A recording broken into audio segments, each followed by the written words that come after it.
فکت و اندیشه، تحلیل و پیشنهاد، خلاصه های مهم و دقیق، این همه در برنامه فرصت بیان. فرصت رو از دست نده، شنیدن مهم است.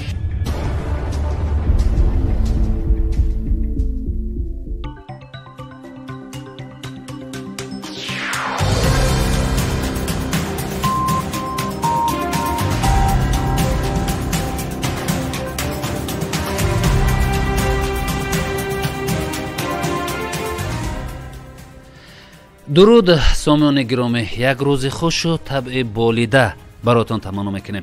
برنامه تحلیلی و سیاسی فرصت بیان است و با شما هستم چون هر وقت سید احسان جلالیان.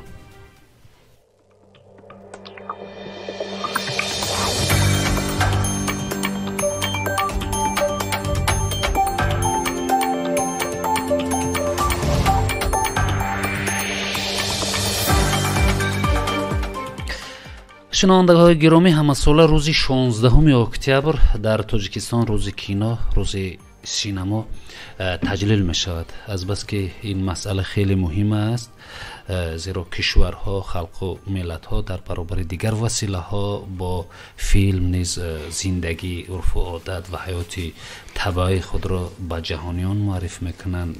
با فیلم اودیتوری را تربیت مینمایند و به همین خاطر ما هم خیلی مهم دونستیم که در همین اطراف یک صحبت انجام بدهیم.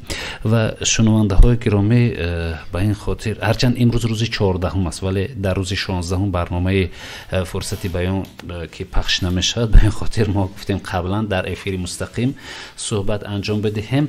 به این خاطر ما به استودیو دعوت کردیم عبدالحی زاکری، یکی از کارگردان های خیلی محبوب کشورمان، اینچنین دولت مراد کریموف، کارشناسی همین سوه هستند و فیلم نویس هستند ایشان، و اینچنین ابراری شهبازی ابرار، کارمند مسئول مؤسسه دولتی تاجیک فیلم و ما رو همراهی میکنن همکارم آدینا محمد.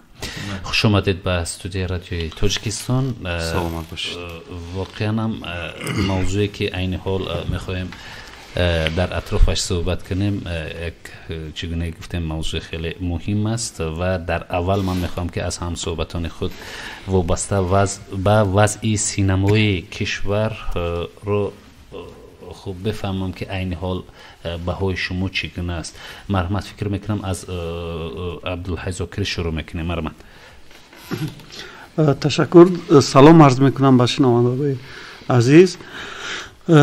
چی بگم، وضع سینمای امروز اگر از یک جهت گیم، از یک پهلو گیریم، امروز خوشبختانه بچه های ما خیلی فعال هستند. کارگردان های ما قریب هر روز میبینیم که در یک فستیوال های بین المللی صاحب جایزه میشوند، تاجیکستان را معرفی میکنند با فیلم های خود.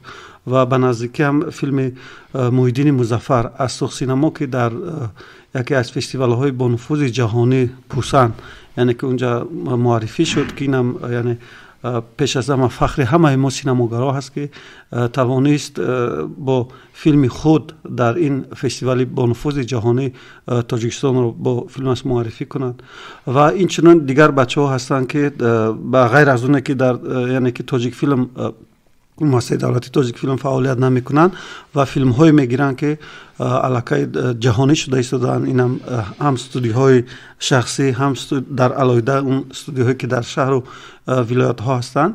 یعنی اینم خوب است که بچه ها یک میدونید یک رقابت حاضر بین بچه های سینماگر شده است که بگذار که این رقابت سالم باشد، رقابتی باشد که پیش از همه فراموش نکنن که ما هر اون فیلمی که میسازیم پیش از همه برای مردم است. بعداً وقتی که ما او را بیرون از تاجیکستان نمایش میدهیم، این آبروی کشور است. یعنی که ما با واسطه خود با واسطه فیلم های خود میتوانیم گفته که یعنی ما تاجیکا انم خیلی فرهنگ داریم، انم خیلی تاریخ داریم، انم خیلی مردمی بزرگ هستیم. تشکر میکنم. دیگر اندیشه ها هست دولت مراد؟ خب، اولا درود به کلی کارمندان ایجادی رادیوی تاجیکستان، به ویژه برنامه فرصت بیان. همزمان درودی خود را ارسال می‌کنم به کلی شنوندگان رادیوی تاجیکستان. باید گفت که واقعا سینما بیانگری گوییم که فرهنگ ملی، ارزش‌های ملی و عموما گوییم که هستی همه ملت است و در ظرف گوییم که انقریب 100 سالی موجودیت 92 هم گوییم که 8 کم علاقه 100 سال شد و سینمای تاجیک در طول تاریخ 92 ساله گوییم که یک مرحله بسیار کلام مرحله گوییم بسیار بزرگ را پس سر کرد که و اینک در یک مرحله نوین قرار دارد که علاقه گوییم که زیاده از 30 سال میگذرد. البته در هر دو مرحله که سینما قرار داشت البته گوییم که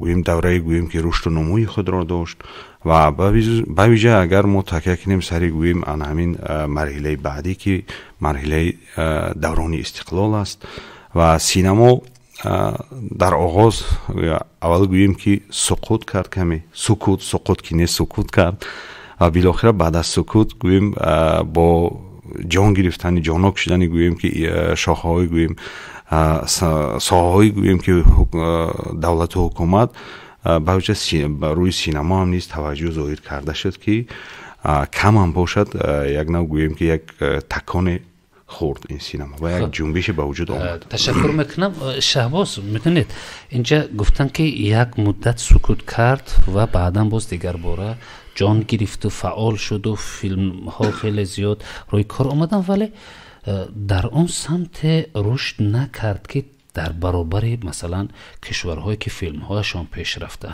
یا همین کشورهای همسایه رو مثال میبریم چرا مثل اونها نشد؟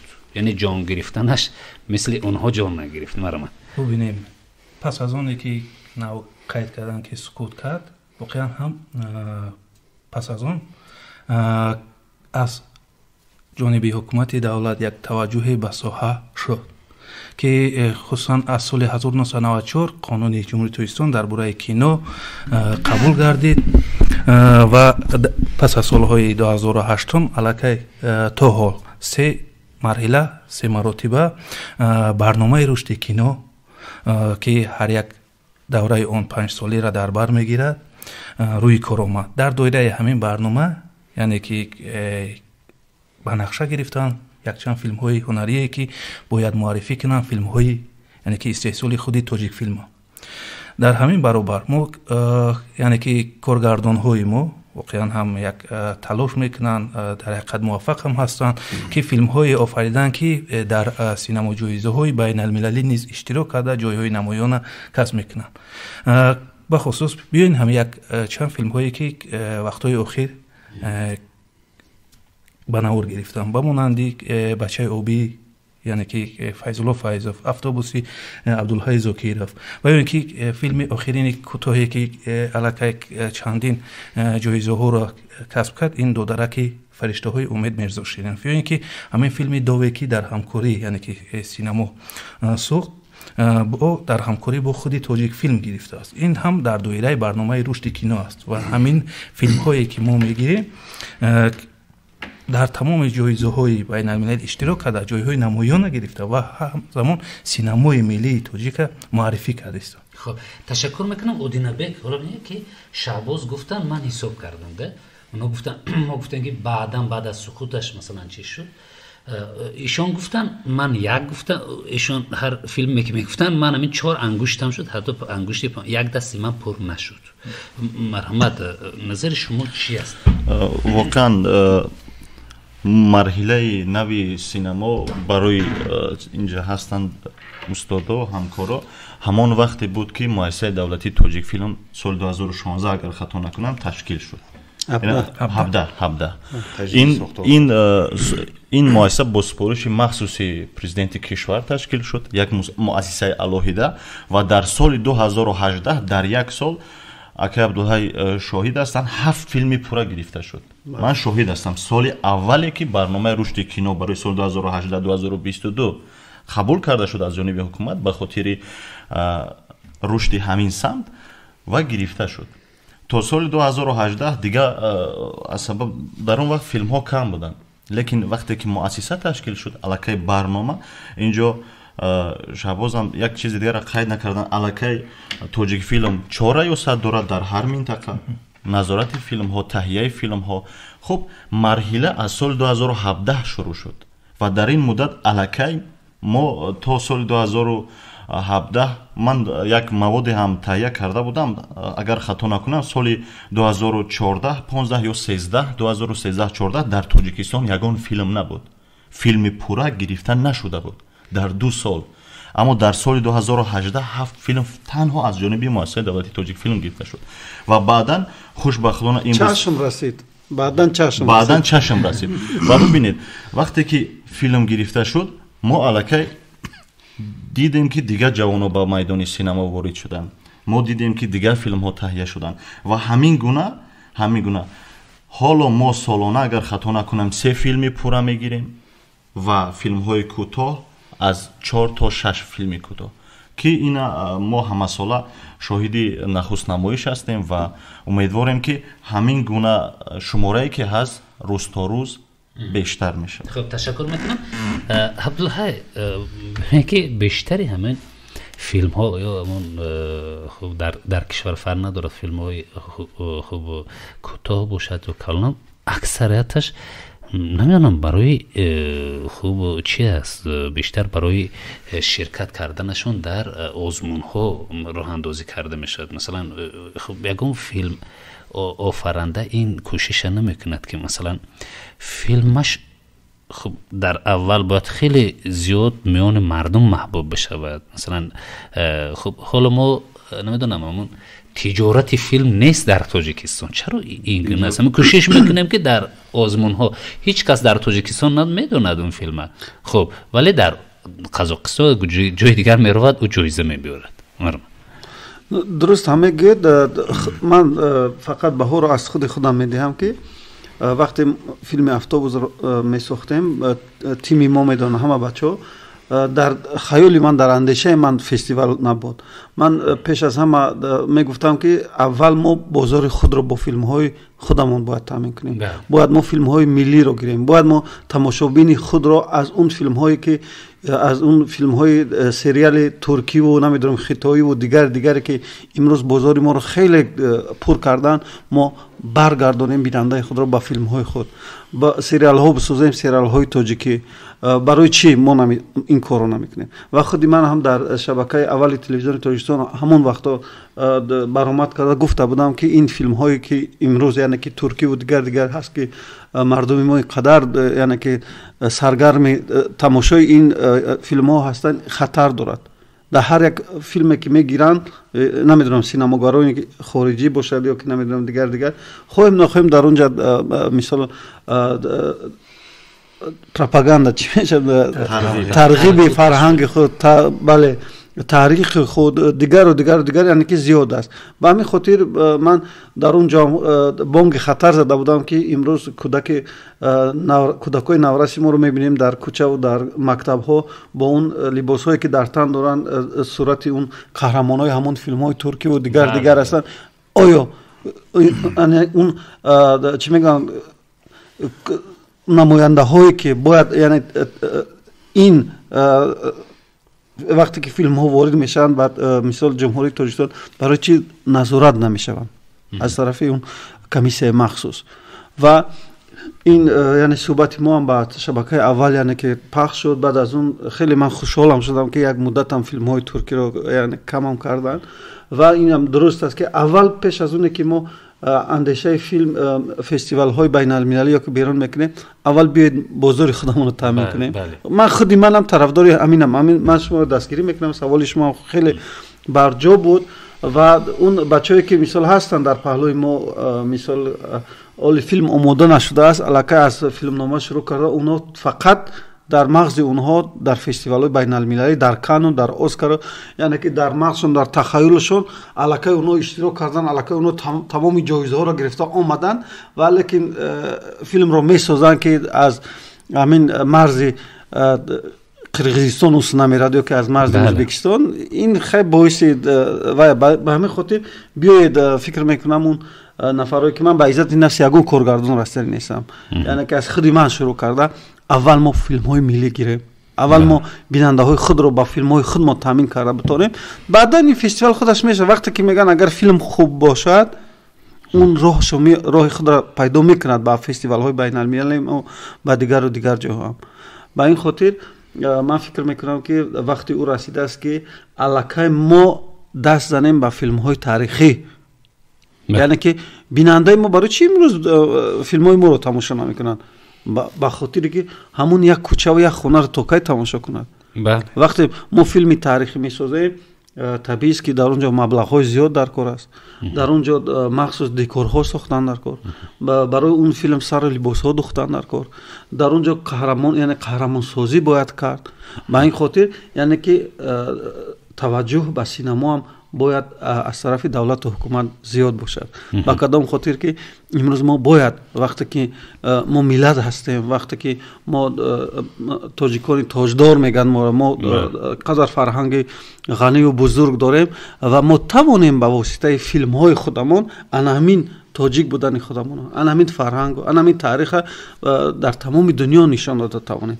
با این خاطر باز هم میایم سر همون مبلغی که اگر خوب میشد که توجه زیادتر میشد، مبلغ زیادتر جدا میشد از طرف حکومت جمهوری تاجیکستان، یا اینکه از طرف اون نمیدونم نفرایی که سرمایه گذارها، یعنی که با فیلم تاجیکی سرمایه گذاری را شروع کنند. البته وقتش رسیده است که ما باید این ساحه را، باید این ساحه سینمای ملی را ما باید جهانی کنیم. تشکر میکنم و تلفن ها فعال است. من دیگر فراموش کردم رقم ها را بگم چون صحبت خیلی گرم رفته. 22760 و 22760 رقم های ما در استودیو و شنونده های عزتمند. چگونه گفتم اودینبک همکار ما، ایشون در برابر اونی که شوق و رغبتشون خیلی در سینما هست، ولی من خوش میکنم که خوب با من یک طرف ایستند مسئولین خوب کینو و فیلم کشور یک طرف میستن. یعنی ما با صحبت را همه خیال میکنیم که ما دو نفر باید سوال بدیم، خوب مسئولین پاسخ بگن و خب دولت مراد یک مسئله که خب در بعضا موارد از یک جانب دیگر انتقاد میشه. میخوام در همین مسئله یک نظر شما را بگیرم. میگن که ما فیلم نامه‌نویسان خوب نداریم، یا فیلم نامه‌نویسان در بعضا موارد از فیلم های توجیکی اگر انتقاد هم شود میگن که خب کارگردان های در سطح خوب داریم، ولی فیلم نامه‌نویسی که چیز نویسد که اون توجه جلب کند همین چیزا نداریم. خب چرا مسئله این گونه است مرمن؟ واقعا نبودن فیلم نامه‌نویس یکی از مسئله های داغ در سینمای ملی است متاسفانه. خب ببینید که فرهنگ مجموع شاخه ها دارد که صنعت ها است. خب شاخه های صنعت، خب میگیم صنعت موسیقی، صنعت رسومی، صنعت تصویری و دیگر. ولی سینما همچون یک صنعت مستقل، یک شاخه مستقل صنعت، مجموعی صنعت ها را در خود چیکار کرده است؟ جمع آورده است. یعنی در سینما هم صنعتی گویی هم ادبیات هست، هم موسیقی هست، هم هنر هست، هم نقاشی هست. یعنی مجموعی صنعت ها هست که هر یکی گوییم که باید که یکی بهتر از دیگری باشد.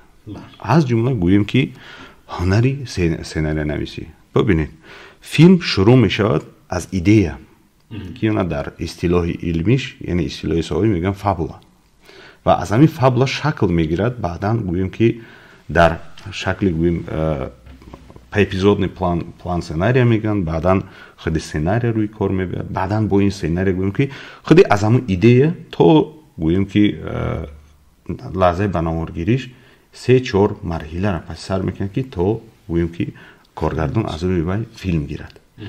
و نبودن گوییم فیلم نامه‌نویس در سینمای ملی، ببینید ظرف 20 ساله که سینما، منظورم گوییم که همون نهادی که بواسطه برای فیلم آفری مسئول بود، یعنی کینوستودیوی دولتی تاجیک فیلم، و این نهاد بنابر سببی گوییم که واقعه سالهای 90 بازم از جانبی گوییم که مسئولین ساحه، نفری که همین ساحه را درک میکرد در همین دگ جوشیدگی بود، یعنی گرفتن یک مدت زیر ساختاری کمیته تلویزیون و رادیو کردن.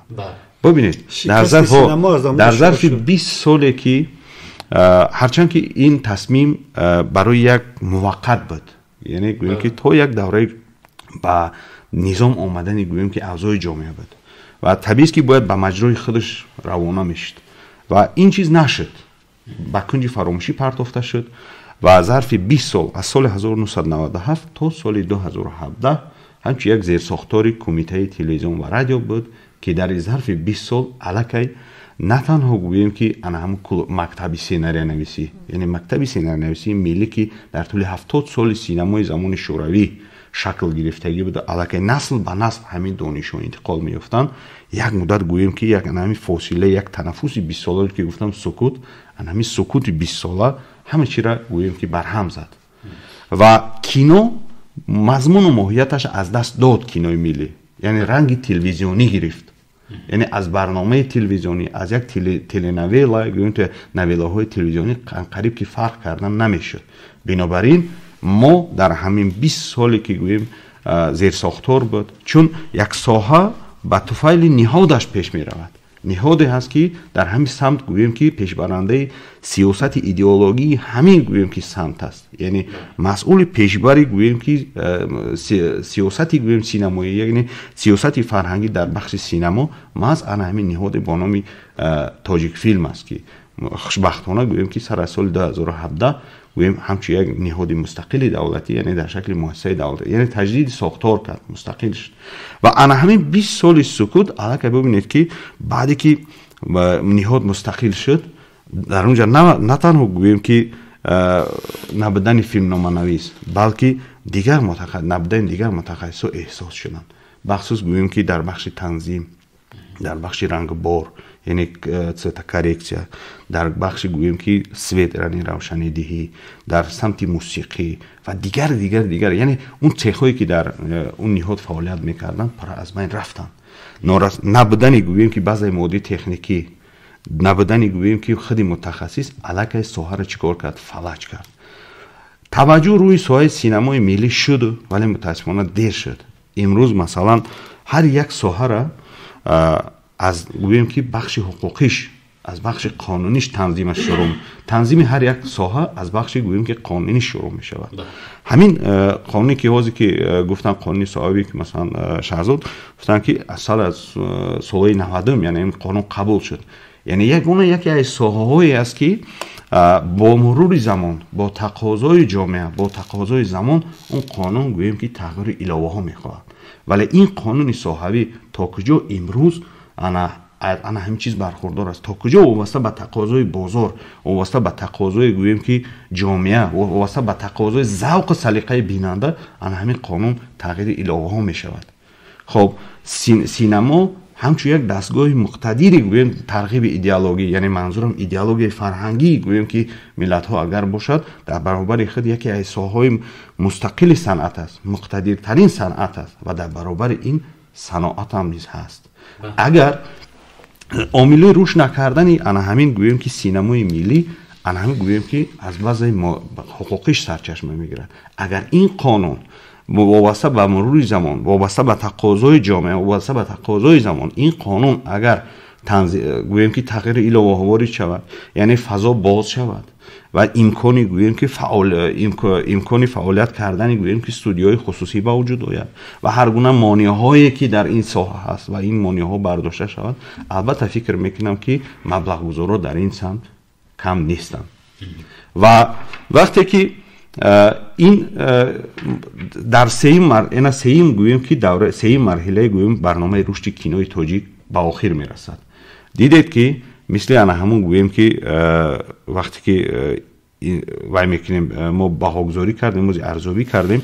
дидем ки дар лапиш аст гоҳе гӯем ки шумораи филмҳо рушд кард зиёд шудааст гоҳе паст рафтааст ва инам гӯем ки ба чӣ ба ана ҳамун мудирият аст бибинед дар бахши мудирият ҳол бо дар рафти барнома бо суҳбат мекунем вале ҳамчун то замоне ки синамо аз чорчӯбаи санъат ба чорчӯбаи саноат агар нагузарад умедвор нашавед ки масалан синамои миллӣ рушд мекунад синамо ки рушд кард ниёз ба сценариянавис пайдо мешавад сценариянавис ки пайдо шуд аллакай гӯем ки вай литературни агентҳо мегӯянд яъне дар баъзе давлатҳо ҳастанд ки ино идея ҷамъ мекунанд ино идеяро дар яъне фаъолияти продюсерӣ ба вуҷуд меояд ҳоло дар соҳаи синамо ки чӣ дар соҳаи на радио на дар соҳаи кино на дар соҳаи театр фаъолияти продюсерӣ умуман шакл гирифтагӣ нест то замоне ки ин фаъолият дар ана ҳамин соҳаҳои санъат шакл нагирад, умедвор шудан дар кор нест ки синамои миллӣ рушд мекунад. хуб давлатмурод вобаста ба ҳамон саноат гуфтан, синаморо гуфтан, воқеан саноат аст ва замони бозори тиҷорати филм ба вуҷуд наояд, мо наметавонем синамо магӯем ки рушд мекунад. ман аз Шаҳбоз савол мекунам ки муассисаи давлатии тоҷикфилм дар се вилоят ва ноҳияи тобеи марказ раёсат кушод. раёсат, 4 раёсат дар кишвар чӣ кор карда истоданд айни ҳол? бубинем, танҳо ҳамин раёсатҳое ки ҳаст соли 2022 аллакай танҳо ҳамин сол оғоз кардан кори худшона дар ҳар яктаашон студияҳои алоҳида, яъне ки хатлонфилм, бадахшонфилм ва сухтфилм студияҳои алоҳида таъсис доданд. аллакай онҳо корҳои худшона оғоз карданд дар самти истеҳсоли филм. аз айни ҳол филмҳои ҳуҷҷатӣ ба навор гирифтанд ки бубинем як филми худи хатлонфилм дута филми ҳуҷҷатӣ пешниҳод кардааст. аз ҷумла бадахшонфилм ҳам ҳамин сол худи ҳамин сол як филми мустанад ва сухтфилм ҳам як филми мустанад ва айни ҳол рӯи кор гирифтааст филми кӯтоҳи бадеиро низ, яъне ки рӯи кор гирифтаанд сухтфилм. ин кор нав оғоз шудааст, ҳар як минтақае ки алоҳида ҳастанд рӯи кор гирифтан ба навор гирифтани филмҳои нав ҷадид. хуб дуруст аст, ман мехостам самти тиҷоратиша бифаҳмам ки ҳозир ман медонам ки Шаҳбоз шумо дар ин самт фаъолият надоред, шумо самти ба наворгирӣ ҳастед, аммо самти тиҷорат яке аз бахш тиҷорати филм ва назорати филм яке аз бахшҳои муассисаи давлатии тоҷикфилм аст. хуб шумо иштирок кардед, мебинед ки онҳо ҳисоботашона пешниҳод мекунанд. хуб тиҷорати филм чӣ гуна ба роҳ монда шудааст? ҳамин самт ҳам корҳо пеш рафта истодааст дар самти тиҷорат. аз ҷумла ҳамин сол худи соли 2022 аллакай шуъбаи тиҷорат таъсис доданд дар назди худи муассисаи давлатии тоҷикфилм соли 2022 таъсис доданд, яъне ки ида махсус қайд кунем ва биёем дар самти истеҳсоли филмҳои бозоргир, яъне ки барои аудиторияи тамошобини тоҷик кадом филмҳоро ба навор гирифтаем. мо давраи барномаи дуюму якума рӯ намеорем, танҳо барномаи сеюме ки вақти охир. аз ҷумла филме ки бозоргири тамошобина ҷалб кунанд, ин филми акаи абдулҳай, филми автобус аст. филмҳое ки соли 21 истеҳсол кардан ба монанди Охиддин Саид Саёд ва Баҳори Хазонрез, инҳоро вақте ки пешниҳод карданд ба ҳукумати ҷумҳурии Тоҷикистон барои намоиши оммавӣ гардондани онҳо. имрӯз намоиши оммавии онҳо дар ҳақиқат дар тамоми минтақаҳои ҷумҳурӣ хуб ба роҳ монда шудааст ки аллакай даромадҳо нав, яъне ки даромадист. бубинем мушкили дар чӣ аст? вақте ки мо мегӯем ки кинотеатр вуҷуд нест, дар ҳақиқат дар давраи шӯравӣ беш аз 1000 кинотеатр ва маконҳои кинонамоиштӣ мавҷуд буд. имрӯз дар худи тобеияти муассисаи давлатии тоҷикфилм яъне ки 30 адад кинотеатр ҳаст ки 30 адад кинотеатр кинонамоиштӣ аст ки аз инҳо се тоаш яъне ки мавриди яъне ки кор қарор дорад, боқӣ мондааш тамоман фарсудаву валангор аст ки барои ба кор даровардани ӯҳо як маблағи калона талаб мекунад.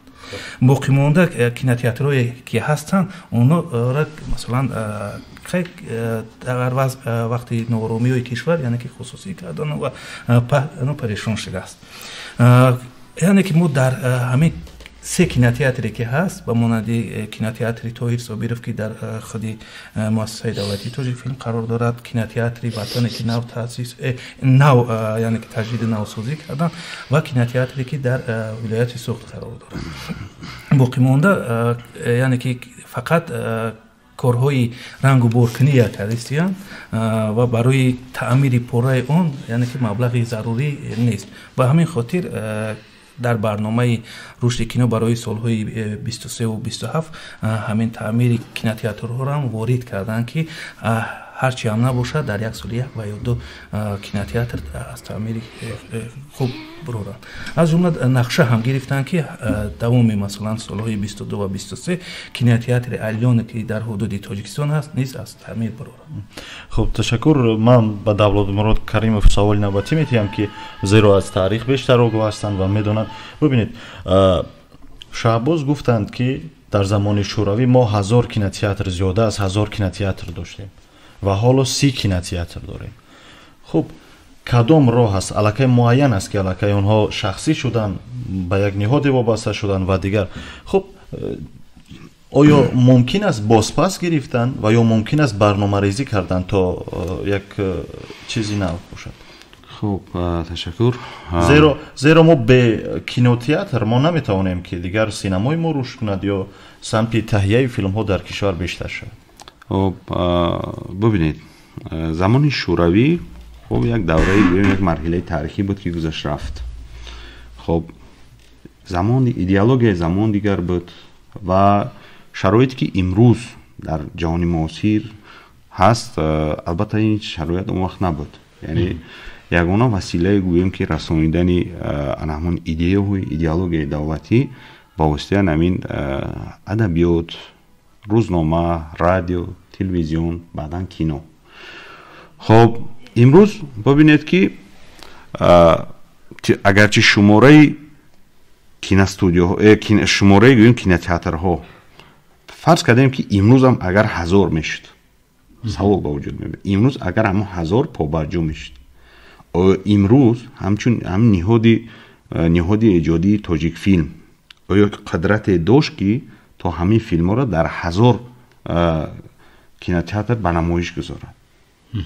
хуб, ва ин 1000 гӯем ки кинотеатр оё имконе дошт ки вобаста ба стандартҳои ҷаҳонӣ гӯем ки анамон таҷҳизоинда шавад. яъне бубинед ки яъне замонавӣ бошанд.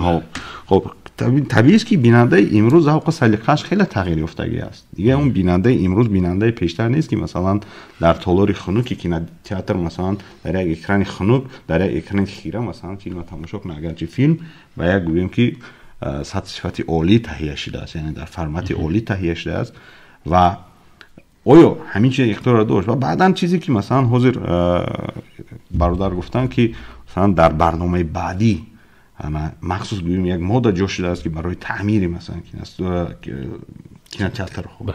ман фикр мекунам ки ҳамин барнома сирф бояд барои филм гирифтан равона шавад, на барои гӯем ки ободӣ. фикр мекунам ки ободӣ бояд ки аз ҳисоби даромадҳои худи муассиса бошад. табиист ки масалан дар як нишасти хабариам роҳбари ин ниҳод гуфт ки масалан ҳудуди 1-1.5 миллион сомонӣ мо солона даромад ба даст овардем. пас ин пул, ин маблағ ки вақте ки барои филм аз ҳисоби даромадҳои муассиса гирифта равона намешавад, пас чаро барои таъмири гӯем ки як кинотеатр равона нашавад? хуб, модоме ки фазо боз нест, модоме ки масалан маҳдудиятҳо дар соҳа ҷо дорад ки барои масалан роҳандозӣ шудани студиёҳои хусусӣ, танҳо гӯем ки бозигари асосӣ дар майдони синамои миллӣ худи ҳамин ниҳоди давлатии тоҷикфилм аст. пас ҳамин маблағе ки аз ҳукумат ҷудо мешавад, албатта гӯем ки ҳадафмандона ва сарфакорона бояд ки танҳо дар самти филмгирӣ равона шавад, то ҳамун идеологияи миллӣ гӯем ки миллати тоҷик, ҷомеаи Тоҷикистон дар рӯҳияи ҳамун идеологияи миллӣ тарбия ёбад. ташаккур мекунам. хуб, 22760 коргардон хоҳиш мекунам агар тамос гирифтан ҳатман шумо пайваст кунед ва мехоҳам ки аз Абдулҳай Зокирӣ як чиз бипурсам. ҳоло бинед, хуб, синамои туркӣ ба иқтисодашон медонед вобастагӣ хеле хуб дорад. чӣ гуна? масалан дар филми туркӣ меояд намоишӣ метавонед баъзан аз либосҳое ки айни ҳол мепӯшанд, хуб, ҳамон қаҳрамонои филм баъзе занҳо мепӯшанд, вале ман баъд аз ҳамон филме ки тамошо кардам баъзе аз филмҳош мебинам дар душанбе аксарияти духтарони мо ҳамон навъи либоса пӯшиданд. бинед чӣ гуна тавонистанд соҳибкорони туркӣ ки таъсир гузоранд ё ҳамкорӣ кунанд бо ҳамон хуб студияҳои филмбарорӣ ва унҳо додан либосошона ки қаҳрамонҳо пӯшанд ва сармоягузорӣ кардан ба ин васила рекламаи хуб шудааст.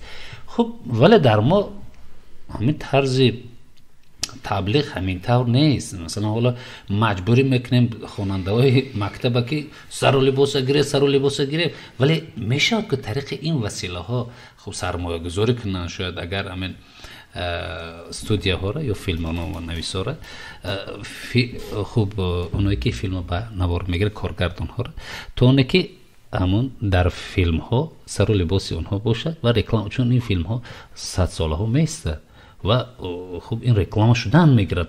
рекламаи ҳамун филму ҳамун чи ё беҳтарин мошинҳоишона мегузоранд дар филм, бибинед чӣ гуна реклама шуд. хуб бо шумо вақте филмҳоро мегиред, хуб пешниҳодҳо аз ҷониби соҳибкорҳои ватанӣ намешавад ё хориҷи ҳам бошад, фарқ надорад ки хуб мо ин гуна сармоягузорӣ мекунем, вале шарти мо ҳамин аст ки ҳамин чизи мо дар тани қаҳрамонои асосӣ бошад ё дар хуб мошинашон бошад ё чизи дигар. марамад дуруст аст. вақте ки мо сармоягузорон даъват мекунем барои филм, онҳо саволи аввалиншон ҳамин аст ки мехоҳем ки аз корҳои шумо огоҳ шавем. шумо чӣ кардед? ва вақте ки ман пулро метиҳам, ман ба кадом хотир метиҳам, яъне ки ин пули ман чӣ гуна бармегардад. ҳама соҳибкор мо бо чанде аз онҳо ҳам суҳбатам кардем. аввалин вақте ки саволе ки мисол мешавад ки яъне ки пули ман баргардонда мешавад ё не. вақте ки мо чӣ гуна мо мегӯем ки бале филм баргардонда мешавад дар он хотире ки ҳозир чӣ хеле ки давлатмуродам гуфтанд ки ё ки худи одинаам ки аз ин кинотеатрое ки ба ном будан ҳазорҳо ва нестанд, он филми мо дар куҷо намоиш дода мешавад ва он пули он соҳибкор чӣ гуна баргардонда мешавад. яъне ки ин соҳибкор пулашро ҳамту наметиҳад гӯем. агар ба ин хотир вақте ки мо пеши ба назди соҳибкор меравем бо филмномаи худ ва мо бояд донем ки мо аз соҳибкор яъне ки чӣ гуна мо ба ӯ савол мекунем ва чӣ гуна бояд ба саволи ӯ мо ҷавоб гӯем. ба ин хотир яъне ки зиёди нуқсониҳое ҳаст дар ин соҳаи мо ки то аввал инҳоро мо яъне чӣ мегӯянд табобат накунем, мо наметавонем соҳибкорро ҷалб кардан. ба хотири боз гуфтам ки ҳама соҳибкор пеш аз оне ки пул медиҳад аввал яъне ки мегӯяд кай шумо бармегардонед пули маро. ба ин хотир агар мешавад ки он филмҳои мо ба филмҳои таърихӣ даст занему, он соҳибкорои ватандӯст бошанд, фарҳангдӯст бошанд, синамодӯст бошанд ва биён кӯмак кунанд, гӯянд ки яъне ки дар лозим нест баргардондани пули мо, ин хеле хуб мешавад. ба ҳамин хотир инҷа зиёд саволҳо ҳастанд, зиёд мушкилиҳо ҳастанд ки аввал мо онҳоро бояд яъне ки ҳал кунем, баъдан мо ба соҳибкорҳо муроҷиат кунем. яъне абдулҳай зокиров гуфтанӣ ҳастанд ки ҳар филме ки дар тоҷикистон гирифта мешавад пули харҷи худро ҳеҷ гоҳ баргардонда наметавонад, имконпазир нест ва аз ин ҳисоб соҳибкоро, нафарое ки сармоягузор ҳастанд, албатта ки дунболи маблағ ҳастанд, дунболи фоида ҳастанд. дуруст дар тамоми ҷаҳон ҳамин чиз аст. вале хуб чӣ бояд кард ин бозоргир шаванд? чӣ гуна ки худатонам дар мавзӯъ ишора кардед. гуфтем ки аз ҳамон ҳазор кинотеатре ки гуфтанд ки ҳоло номашон асту худашон нест, пеш аз ҳама онҳоро бояд таъмир кард. баъд чӣ хеле ки давлатмурод гуфтанд замонавӣ бояд кард. барои чӣ имрӯз дар ашану дар кохи наврӯзу дар сиёмамол он кинотеатрҳое ҳастанд ки ҳар вақте меравӣ пур аз одам аст, барое ки худи мо ҳам меравем, шароиташон хеле олӣ ҳастанд. ва имрӯз он кинотеатрҳое ки ба ном гӯё мо таъмир мекунем ва як рангбор мекунанд, лекин даруни он мебинед тамоми ҳашароту тамоми он намедонам тобуҳои ғализу кимчи то ҳол мондаанд аз шӯравӣ. то ман фикр мекунам ки вақте ки мо кинотеатр месозем, мо аз сифр шурӯъ бояд кунем, замонавӣ кунем ва бинанда худаш меояд. ва он филмҳое ки мо мегирем пеш аз ҳама ба яъне ки тавонем онҳоро тарғиб кардан. не ин чиз муҳим аст. шумо хубтару беҳтар ин чиз муҳим аст. вале мебинед ки یک فیلم به فرض مثال ازبکی میآید توجیکستان یا افغانی، حالا من ترکی را نگفته ایستادم، میآید یا طریق تلویزیون هاشون نمایش داده می شود، میبینید اینقدر خریدار زیاد پیدا می شود در یک منطقه ما. خب من حداقل حالا که اون جایی که مکانهایی که گفتید اونا رو یک طرف گذاریم، ما نمیتونیم این طور خریدار پیدا کنیم. مثلا به حداقل به واسطه فروختن فیته های دیسک یک مقدار مبلغ پیدا کنه، چون خب تو اونی که او رشد نکنه، تو اونی که او پول نآورد رشد نمیکند که سینما. پول که زیاد شد صفت هم بعدا زیاد شده هم میگیرد. مثلا یک ماشینش شکستگی باشد، بعدا پول که باشد ماشین نوشه میخرید برای فیلم، دستگاه های خوبتر و بهتر. من میخوام که چی باید کرد که این سمت رشد کنه، ما خریدار باید بازاریاب شود فیلم های ما. درست است. ببین من شرم میدارم که وقتی که فیلم اتوبوس رو اینقدر ما زحمت کشیدیم، قریب من درو نگم 10 سال زیاد روی این فیلم نامه کار کردیم، حتی دولت مراد هم بعداً یعنی که با ما همراه شدن، ما روی خیلی کار کردیم، خیلی زحمت کشیدیم و فیلم گرفتیم و شرمی من از اون میاد که فیلم میگیرند و یک پرده سفید، یک متریالی نمیدونم 2 سامانه رو یک اون پروژکتور میگن میگیرن و میبرن در مکتبایی که در ناحیه نشون میدن. پس چگونه ما بیننده را میتوانیم که جلب کنیم بیاریم به تماشای فیلم های تاجیکی؟ نه خیر، ما باید شرایط مهیا کنیم. وقتی که فیلم در سطح عالی ساخته می شود، مثال خود فیلم اتوبوس هم از جهت تکنیک و تکنولوژی زمانوی، از جهت صداگذاری ما مثال واریانت های چند نمود کرده هستند که بعد کینوتئاترهای زمانوی جوابگو باشند، ولی امروز که ویا اون در یک پرده و در اون پروژکتور که نشان میدن و با صفت خیلی پست و بعد بیننده میگه که مثال تاجیک‌ها را مالی هم تیار نیستند برای آماده کردن فیلم یا که نمایش دادن فیلم را ما میسازیم، لیکن چگونه اونو نمایش میدن، چگونه اونو معرفی میکنن. و در همین گفتیم که همین یعنی که با یک پرده خیلی ارزان و با یک همون پروژکتور اگر همین خیلی دوام نیابد، این همین آبرویی که داریم همین هم از دست میدیم. نباید این خیلی شود. ببینید که وقتی که یک فیلم در خارج ساخته میشود، اینقدر همه و اینقدر رکلام و اینقدر ترغیبش اول پیش از فیلم، یعنی که هر روز وای داره که کی میبرد که من اون فیلم رو تماشا کنم. از فیلم های ما نمیدونم نه ترغیب میشوند نه خوب نمایش داده میشوند. من نمیدونم خیلی باید کی را گناهگار کنیم در اینجا. این نمیدونم از کجا این باید این همه این مشکلی ها باید حل خود را پیدا کنند. به همین خاطر اینجا زیاد سوال ها، اینجا زیاد درد هایی هست که ما گفته نمیتونیم همه اون را. میخوام به همین گفته های یک روشنی اندازم. واقعا ببینید امروز گپ سری ان همون خرج مبلغ خرج شده و تا کجا مثلا بازپس گشتنی اون، یعنی گپ سری فایده نمیرود. حداقل گوییم که همون مبلغ خرج شده باید که برگردد و بازم این گوییم که ربط دارد به همون فعالیت پرودوسری. امروز نهادی دولتی، مؤسسه دولتی تاجیک فیلم همچنین یک نهادی گوییم در برابر استحصال کننده و پخش کننده فیلم، یعنی دو مسئولیتی گوییم بسیار بزرگ دارد که در گذشته تا گوییم که یک مسئولیت برداشت داشت، یعنی استحصال فیلم بود که از جانب مبلغی مثلا از طرف مبلغی حکومت یعنی از بودجه دولت استحصال میکنن و قسمتی گوییم که ترغیب و پخش فیلم ها مسئول این کارخانه واحد دولتی تاجیک کینو بود که متاسفانه اونم یکی از زیرساختارهای کمیته تلویزیون و رادیو بود و فعالیتش تماما گوییم که بیرنگ بود، در حالی که در گذشته تا گوییم که تا همین سال 2017 و دو نهاده که سمت فعالیتشون کاملا گوییم متفاوت است. یعنی هر یکی گوییم که در یک سمت استحصال، یعنی این استحصال کرد دیگه باید که ترغیب و پخش کند و وقتی که دو نهاد یک تا کردن زیر فرمانروایی یک نفر و ببینید که نه در این سمت موفق میشد نه در این سمت موفق میشد. انا باید میگه دو نهاد علاهیده باشه. بله که ما یک معاون ایجادی هم داریم برای ترغیب فیلم ها.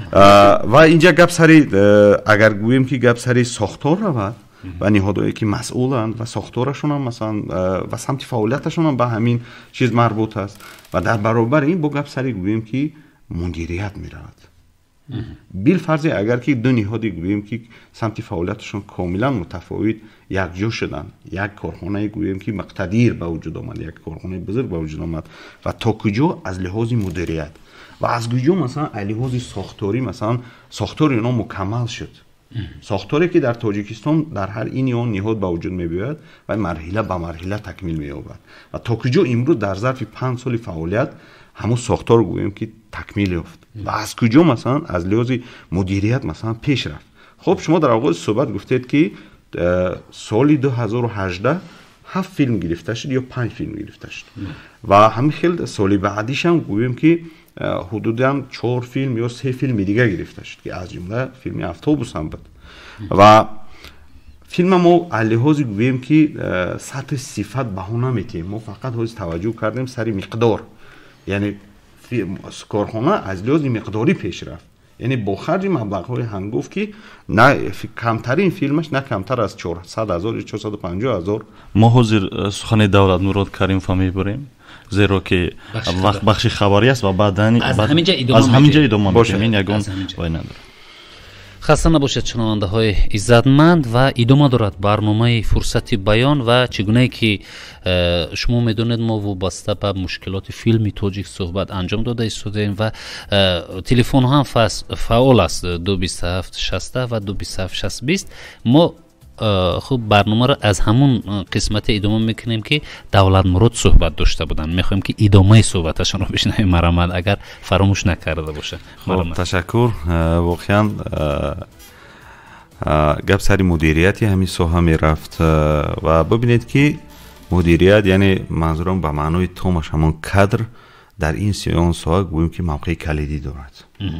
خب هر نفری که مثلا در این یا اون مؤسسه در این کارخانه وقتی به حیث مدیر یعنی امور اداری همون کارخانه رو بر ذمه میگیره و خیلی مسئولیتی گوییم که بلند دارد، مسئولیت زیاد دارد در پیش برد، یعنی گوییم که ناکامی و کامیابی همون ساحه گوییم بر ذمه همون مدیر است. و امروز مؤسسه دولتی تاجیک فیلم وقتی که شما در آغاز صحبت هم گفتید که سال بود که مثلا حدودا 7 فیلم گرفته شد و سال بعدش هم گوییم که 4 فیلم یا 5 فیلم دیگر گرفته شد و ما سر مضمون و محتوای فیلم گپ نمیزنیم چون ما تکیه میکنیم روی گوییم شماره فیلم ها، یعنی علاوه مضمون و محتوا بگذار گوییم که این حواله میکنیم به خود بیننده مثلا تا کجا قضاوت کرد و تا کجا امروز از همون فیلمایی که بعد از مستقل شدنی گوییم که نهاد تاجیک فیلم هایی که روی نوار آورد تا کجا مثلا بیننده برخوردار است. خب البته برای برخوردار شدنش بازم گوییم که چی فیلم ها نیاز به ترغیب دارند و میگن که آوازه رستم به از خود رستم. و فیلمی که مثلا نهاد تاجیک فیلم با استفاده از همون گوییم که در دایره برنامه رشد کینوی تاجیک که از بودجه مملکت است و بودجه مملکت از کیسه من و شما است مثلا وقتی فیلم گرفته می شود، پس اونا نه تنها در نزد گوییم که این نهاد نه تنها در نزد دولت و حکومت بلکه در نزد کلی گوییم که جامعه تاجیکستان اونا گوییم که مسئولن، اونا گوییم که عهده‌دارن که انما رسالت خود باید که انجام دهند و وقتی که فیلمی که گرفته میشد پس مضمون و محتوا و گوییم که هدفمندانه آفریده شود که متاسفانه مثلا این چیز من از همچون یک بیننده اگر بهاتیم من نمیتونم خودم رو همچون یک بیننده قانع شده، یعنی یک بیننده که قانع شده باشم که از همین چیز مثلا واقعا من یک فیلم دیدم که برخوردی دردم برد. خب بعدم باز برمیگردیم سری گوییم که مدیریت. خب در نهاد تاجیک فیلم پیش از همه گوییم که خودی هم نهاد تاجیک فیلم نیاز دارد به یک شورای بدیعی. من همیگونه یک شورای بدیعی که به معنای تامش اگر شورای بدیعی باشد من نمیبینم. برای چی؟ برای که ما مثلا دور نمیریم به هم یک دولت همسایه ازبکستان وقتی سفر کردیم، خب در دوره یک لایحه مشترک هم وقتی که کار کردیم یک مدت سفر هم انجام دادیم و چی بودن گوییم که شورای بدیعی را من واقعا در اوج احساس کردم وقتی که از یک لایحه مشترک من دفاع میکردم ман он гӯем ки шӯрои бадеира не ҳамчун як шӯрои бадеӣ балки ҳамчун як шӯрои илмӣ дарёфтам ки воқеан дар соҳаи синемо на шӯрои бадеӣ аст балки гӯем ки шӯрои илмӣ аст ва ҳамин гуна шӯроҳо албатта дар давлатҳои гӯем ки пасошӯравӣ кам нестанд бахусус дар давлатҳои минтақа. пас чаро ниҳоди тоҷикфилм ки дар баробари истеҳсол ва тарғиби филмҳо ки гӯем ки масъули танзими гӯем ки соҳа дар тоҷикистон аст, яъне дар фазои иттилоотӣ танзимкунандаи ана ҳамин кор аст. пас чӯ масалан ана ҳамин самт ҷонок нашавад ки инам албатта бозам ба мудирияти ана соҳа вобаста дорад. хоб аввалан дар тоҷикфилм нафаре ки масалан ба ҳайси масъули гӯем ки роҳбарӣ бар дӯш мегирад пеш аз ҳама гӯем ки имрӯз ана ҳамон гӯем чӣ маҳорати продюсерӣ бояд дошта бошад дар баробари масалан эҷодӣ маҳорати масалан продюсерӣ дошта бошад ки ин ана ҳамин гӯем ки такон метиҳад барои рушду номо кардани соҳа. хуб ташаккур мекунам ва 22760 22760 рақамҳо дар студияст, чун мо хеле зиёд суҳбат карда истодем барои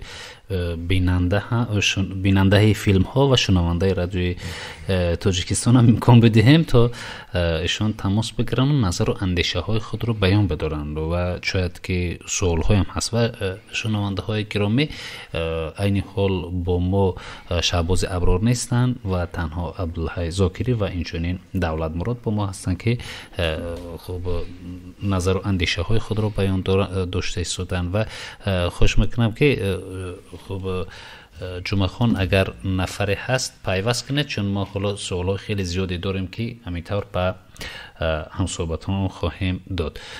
хуб як аз суолҳои дигаре ки дар миёни суҳбатамон як ишора рафт ва шояд ки Давлатмурод ишора кардан ва мустақил гузоштан ин яке аз масъалаҳои хеле муҳим, вале гуфтаам шуд ки бояд мустақил бошанд ё иҷозаи хеле зиёд барои рушди ҳамон студияҳои шахсӣ бояд бошад мумкин.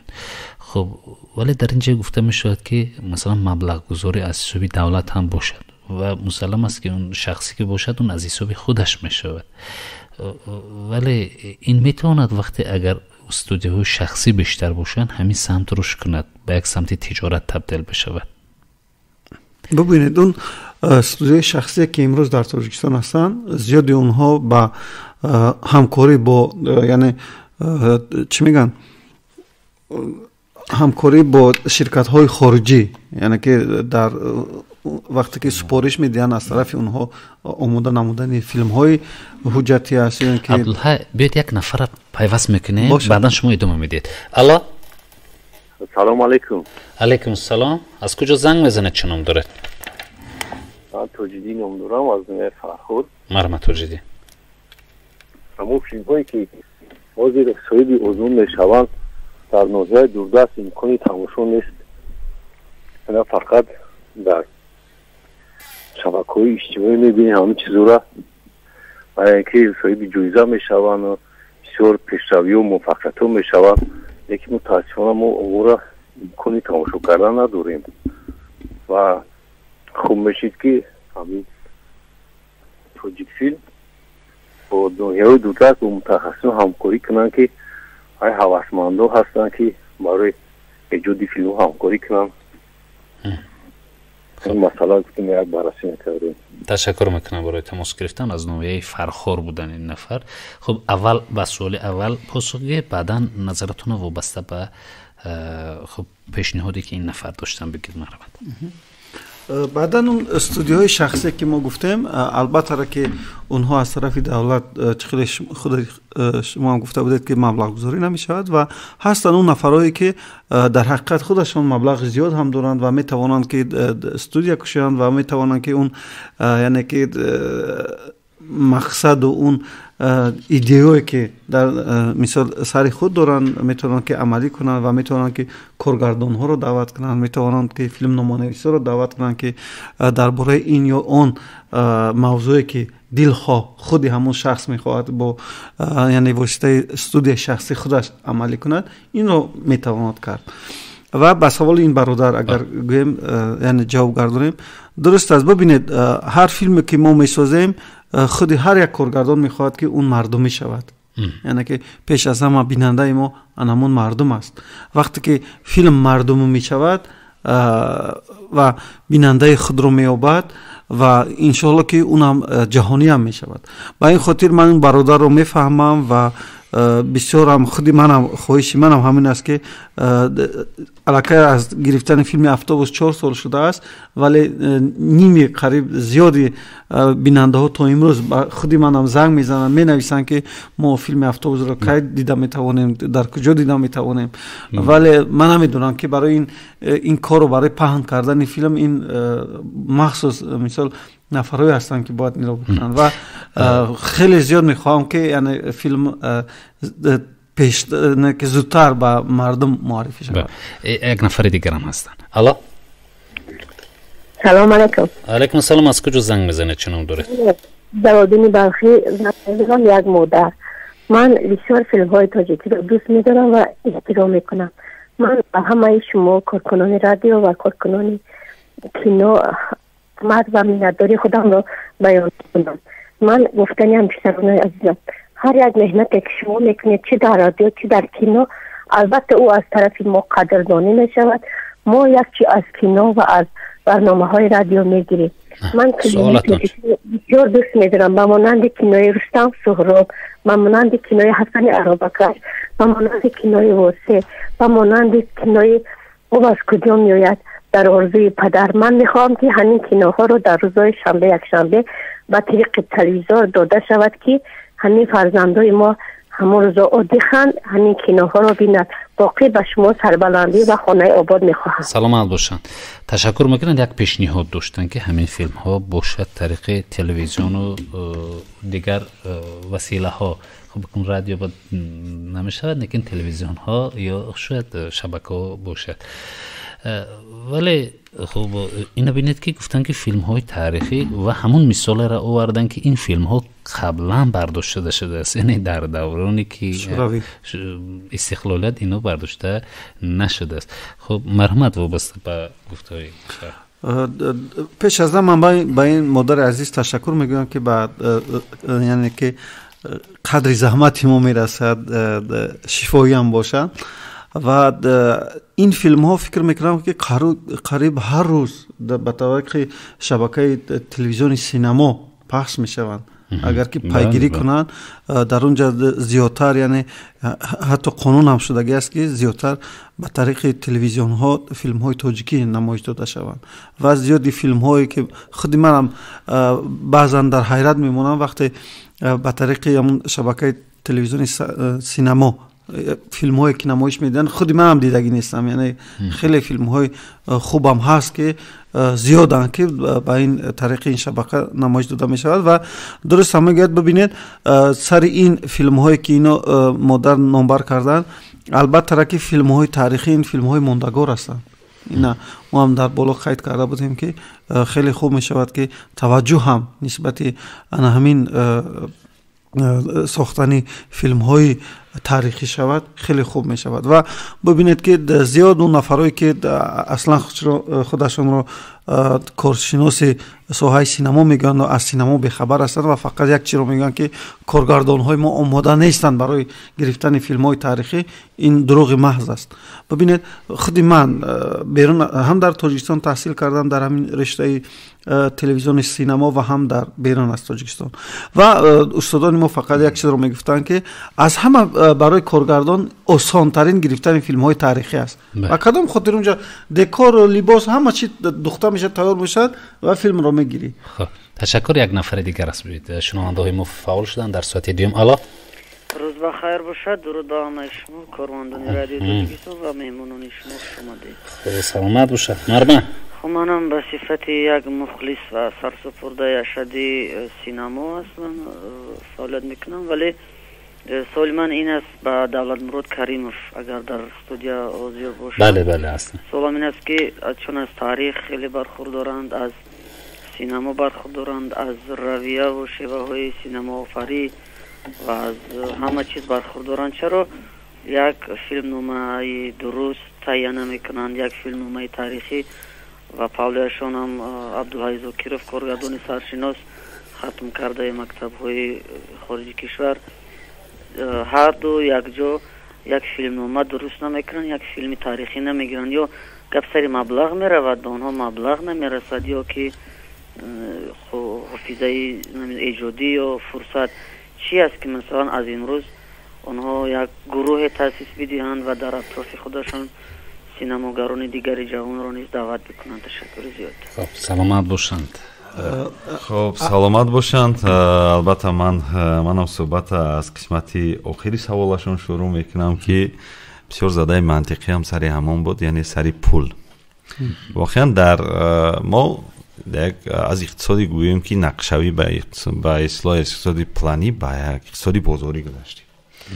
قاعده اقتصادی بازاری این خاصی گوییم جامعه های سرمایه‌داری است. ما داریم گوییم که حرکت میکنیم به سمت جامعه ساختن جامعه سرمایه‌داری که در اونجا گوییم که همه چی ارزش خود دارد، حتی گوییم که مالکیت ذهنی انسان. خب سینما هم که در برابر صنعت، خب صنعت هم که هست و فیلم هایی که مثلا در دایره این صنعت ساخته می شود در قالب های گوناگون، یعنی در ژانرهای گوناگون. از جمله گوییم که ژانر فیلم های تاریخی. بیشتر فیلم های تاریخی بیشتر برای کدام جامعه، برای با کدام مقصد روانه شده است. خب جامعه هایی که از یک مرحله به یک مرحله میگذرند یا خود از یک فرمت به یک فرمت گوییم که تاریخی میگذرند. خب بعدا روزی من سر فیلم رستم و سهراب هم گفتم میگذرم که ماهیت اون فیلم چی بود. وقتی که جامعه از یک مرحله تاریخی به یک مرحله تاریخی میگذره، البته هر یک مرحله آغازش مرحله گذریش است که در نوبت خود اونا مرحله تاریخی میگن. همین فیلم هایی که تاریخی ساخته میشن برای گوییم که بالا بردن هویت ملی، برای خودشناسی ملی، برای خودآگاهی ملی، همین چیز که فیلم ها آفریده میشه. نه تنها در گوییم که در جدای سینما مثلا فیلم های تاریخی، بلکه مثلا در یک ادیب میتواند که مثلا یک اثری مثلا تاریخی آفرد. خب این چیزا ما در تاریخ ادبیات هم، در تاریخ سینما هم، در تاریخ مثلا تلویزیون، رادیو هم این چیزا ما به خوبی دیدیم، شنیدیم و آگاه هستیم. و امروز چی مثلا عاملی گوییم که دست نزدن به همین کار باشد. خب بازم پول. خب فیلمایی که مثلا تاریخی در ژانر تاریخی وقتی فیلم گرفته میشد اونا سرهزینه، یعنی ببینید که چکلی که های گفتن اونجا گفتیم که سر از سر و لباس، یعنی همون قهرمانو حتی محیط همون فضاش هم گوییم که تاریخی است، فضاش هم آفریده می شود. یعنی در اون فضایی که همروزه ما کار و زندگی میکنیم فضاش اون فضا نیست، یعنی گوییم که محیطش ساخته می شود. خب نوشتن فیلمی تاریخی هم از اون فیلمنامه هایی که مثلا برای تماشای روزمره، برای گوییم که بیننده امروزه روانه کرده می شود، نوشتن اون فیلمنامه خیلی گوییم که زحمت طلب است. یعنی هر نفری که فیلمنامه نویسه که دست به کار می شود و گوییم که یک رساله علمی می نویسد، نه مقاله بلکه یک رساله علمی می نویسد که هر یک لحظه تاریخی بندوبست کردن، گوییم که همون لحظه های تاریخی را گوییم که بندوبست میکند، با یک خط سوژه میکشد که تا مضمون و محتواش، یعنی یک تحریف نشود در اونجا. این است گوییم که مقصد است. خب امروز اگر یک نفر گوییم که آگاه، یک صاحب کاری که گوییم که خیلی گوییم که از فرهنگ و مدنیت برخوردار است و یا گوییم که گذشته از این یک نهادی خودی هم ایجادی تاجیک فیلم هم اگر که امروز تصمیم گیرد که واقعا درباره مثلا یک شخصیت تاریخی، یک مرحله تاریخی گوییم که تاجیکان فیلم می‌آفرند و آماده هستند که مثلا برای نوشتن فیلم نامه یک مبلغ معین پرداخت کنند، پس چرا دست به کار نشد؟ امروز من آماده هستم که مثلا در چین لایه ها کار کنم، به حیث گوییم که محرر است، به حیث مؤلف است و اکای عبدالله هم گذشته از این آگاه هستن و آماده هستن که در چنین فیلم، چون که فیلم های تاریخی فیلم های ماندگارن. ببینید این برادر که خود منو دلال مراد خوب میشناخته است، درسته که ما زیاد یک جا هستیم و وقتی که مدیر نوی تاجیک فیلم یعنی مؤسسه دولت تاجیک فیلم شاهیان آمدن و پیشنهاد کردن که мисол чӣ идеаҳо дорад, чӣ филмномаҳо дорад пешниҳод кунад. Ва мо шурӯъ карда будем, пеш аз инам Давлатмурод қатъӣ хостем ки аз зиндагии устод Садриддин Аинӣ филми ҳунарие, яъне ки филмнома таҳия кунем ва рӯйдастам гирифтем. Давлатмуродам он дар театр намоише ки гузоштан, он сценариям гирифтем. Мо гуфтем аз чанд, яъне ки онҳо мо мегирем, мо як филмнома месозем ва мо идеяро пешниҳод кардем. Худи ман пешниҳод кардам ба шоҳиён ва ё гуфтанд ки бисёр ҳам идея хуб, бисёр ҳам филми хубе хоҳад шуд ва то имрӯз мо ҷавобро интизор ҳастем ки яъне ки агар гӯянд ки марҳамат шурӯъ кунед. Ва Давлатмуродам дар боло хеле хуб қайд карданд ки имрӯз вақте ки мо Давлатмуродро даъват мекунем ба навиштани як филмнома, ҳатман ки мо бояд онро яъне با اون یک شرطنامه داشته باشیم که یعنی شرطنامه مبلغی گویم، اگر پولی هم گویم که وقتی که میگوید که برای فیلمنامه همین قدر پول جدا شده است یا که میشود، دل اینم گرم میشود و اینم شروع میکند به نوشتن انمون فیلمنامه. و ما زیاد یعنی ایده ها هست که میخواهیم که اینا همش عملی شوند، ولی فقط این در یک مورد عملی میشوند که از طرف نمیدونم مؤسسه، نه تنها مؤسسه دولتی تاجیک فیلم، اینجا سوخت سینما هم است، خطلان سینما هم است، دیگر هست که یعنی ما آماده هستیم که با اونها همکاری کنیم در همین ساحه سینما.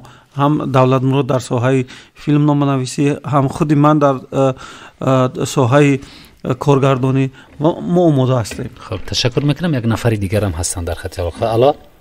با همگان سلامی گرم. شما قربان علی نام دارم از شهر دوشنبه. قربان علی مرحبا. سوال: آیا بجای همون فیلم هایی که ترکی است و هندی است و چینی است و کره‌ای است و دیگرها، فیلم های تاجیکی رو در تلویزیون تاجیک گذاشته نمی شود؟ خب همین است سوالتون. دیگر سوال ندارم. سوال من همین و نسبت عبدالحی زاکی رو بیاد مالای رو احترام میکنم و مو کامیابی میکنم.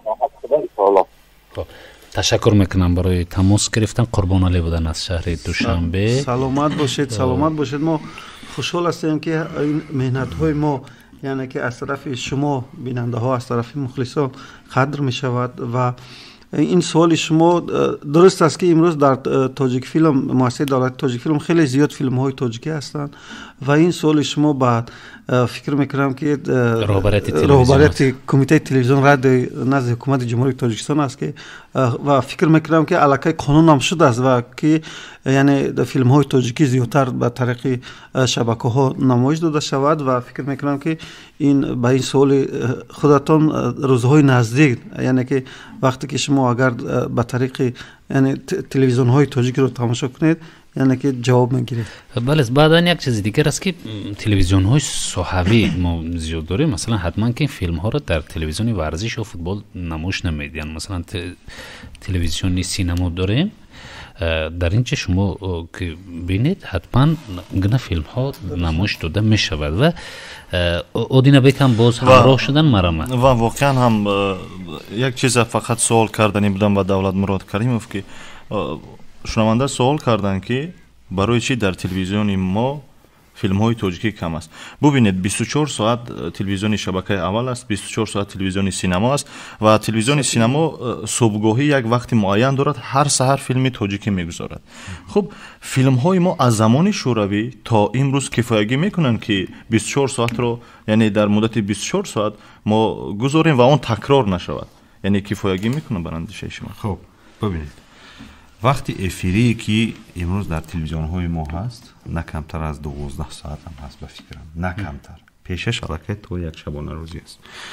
خب سوال با وجود میباید که آیا پتانسیل ایجادی، یعنی گوییم که هم ظرفیت ایجادی خود کارمندای ایجادی، تیم ایجادی همون تلویزیون ها برای پر کردن افیر زورشان میرسد یا نه؟ البته نه. برای کی؟ برای آفریدن و پر کردن همون وقتی افیری خیلی پتانسیل ایجادی و برای سفربر کردن اون گوییم کارمندای ایجادی و استفاده کردن همون گوییم پتانسیل ایجادی بازم چی؟ یکم مدیریت، اول مبلغ، دوم مدیریت.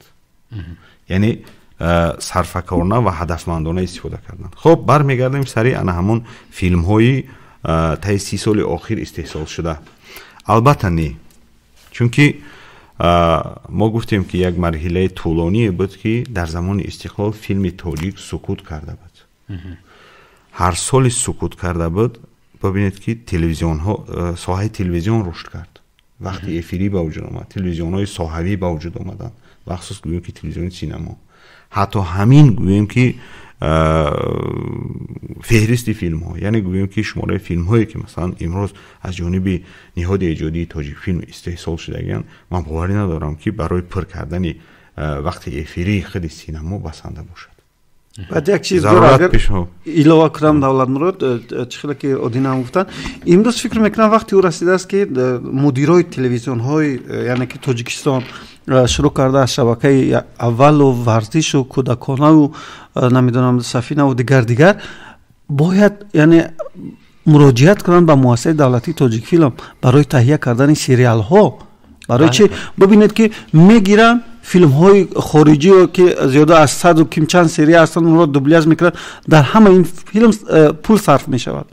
آیا نمیشود که همون تلویزیون ها یعنی که سفارش دهند به مؤسسه دولتی تاجیک فیلم گویند که برای ما 10-20 مثال یعنی که سری یعنی که موضوع بگذار ورزشی باشد، بگذار کودکی باشد، بگذار فرهنگی باشد که یعنی که برای ما شما فیلم نما آماده کنید، ما مبلغ میگذاریم، شما فیلم تهیه کنید و ما در افیر خود پخش میکنیم. هم این میشود یعنی پیش از همه سینمای تاجیک رشد میکند با واسطه تلویزیون، فیلم های تلویزیونی یا کی سریال ها، هم برای ما کارگردان ها کار میشود، هم یعنی که پیش از همه اون آدینه هم گفتن انمون پلانی که در و تلویزیون هست پر می شود و بیننده ها هم پیدا می شود و اونجا رکلام ها هم زیاد می شود و کاری ما هم زیاد می شود.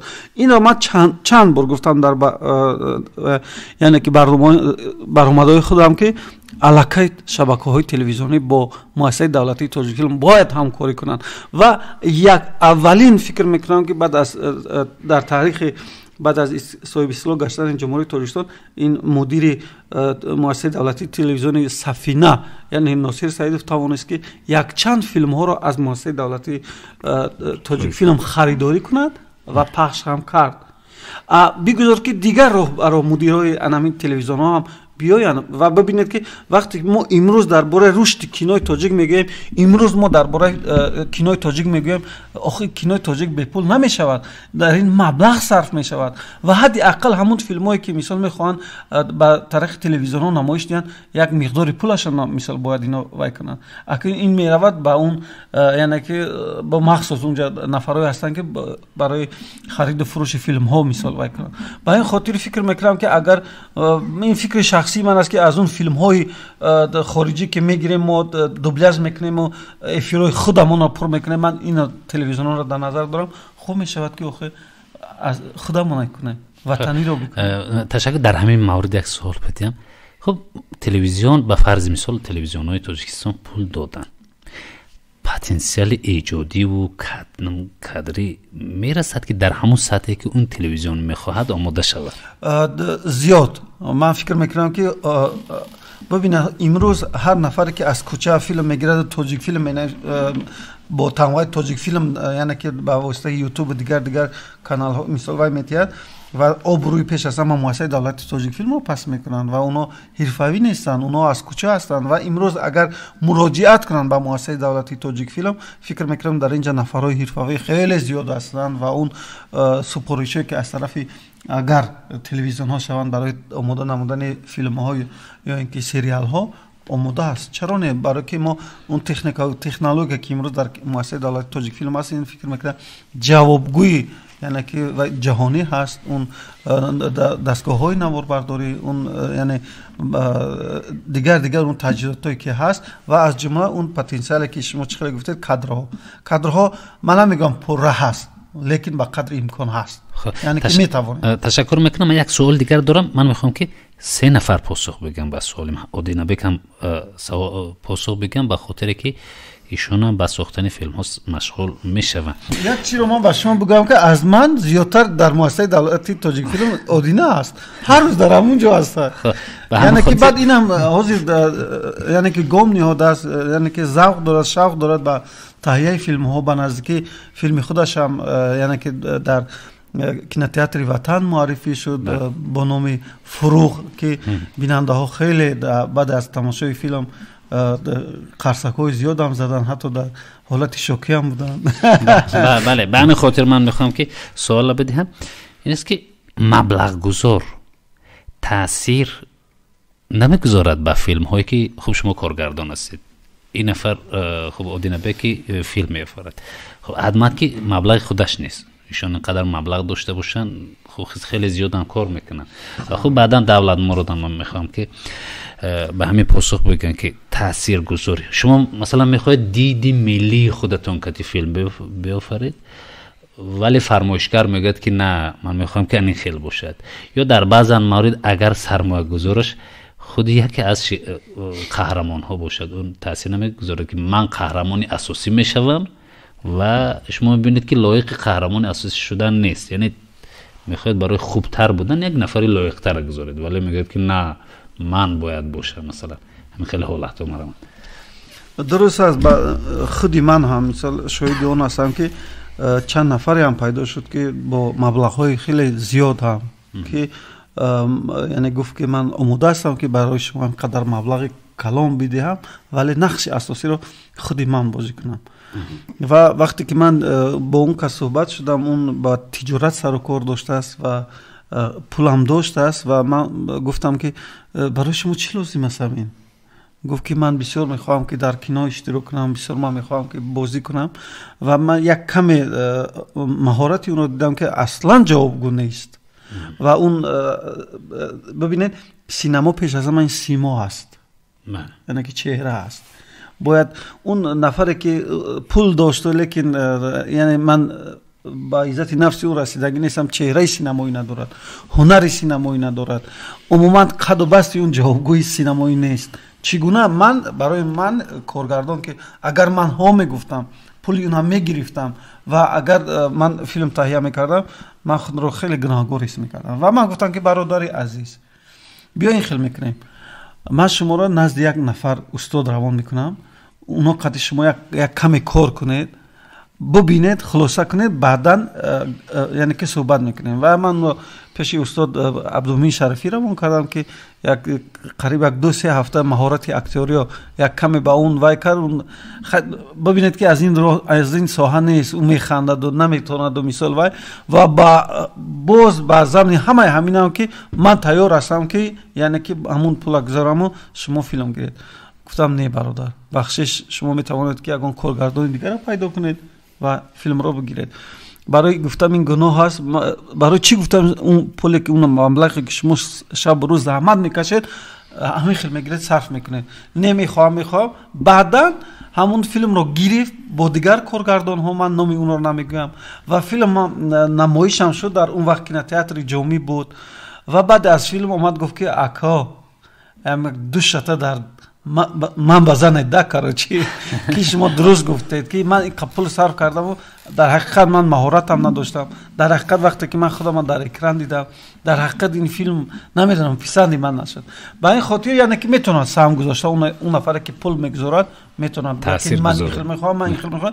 این از خودی کارگردان وابستگی دارد که آیا او ها میگوید و اینکه رد میکنن. من زیاد بغیر از این یک چند نفر دیگه هم بودن که دخترها بودن که از معشوقاشون نمیدونن کیم چه شده من میخوام کینو گیرم خانه ما در صد برگ هستی خانه دارم مکه میفروشم در پول همون بیا من و کینو گیری من نقش بازی کنم.